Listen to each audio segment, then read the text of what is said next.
तहरीक इंसाफ की जानिब से लॉन्ग मार्च और धरने की कॉल के बाद इस्लामाबाद के मुख्तलिफ मकामात को बंद करने के लिए कंटेनर्स पहुँचाए जा रहे हैं।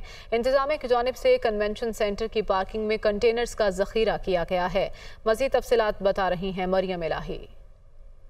खान की जानिब से लॉन्ग मार्च की कॉल दी जा चुकी है। 28 अक्टूबर को उनका जो काफिला है वो लाहौर से निकलता हुआ इस्लामाबाद की तरफ गामजन होगा। इस्लामाबाद में इस चीज़ को लेकर बहुत ज़्यादा इक़दामात वफाकी हुकूमत की तरफ से किए जा चुके हैं और उसमें एक बड़ी जो हम चीज़ देख रहे हैं वो ये है कि कंटेनर्स जो हैं इस्लामाबाद के मुख्तलिफ मकामात पर एक बड़ी तादाद में डंप किए जा चुके हैं, जिनको वहाँ पर रखा गया है और उनको उनके जो डेजिग्नेटेड स्पॉट्स हैं उनके करीब करीब अब रखा जा रहा है ताकि ज़रूरत पेश आने पर उनको जो है वहाँ पर लगा दिया जाए जहाँ पर उनकी ज़रूरत है। इस वक्त मैं एक ऐसी जगह पर मौजूद हूँ जिसका नाम कश्मीर चौक है और ये कन्वेंशन सेंटर चौक के करीब है।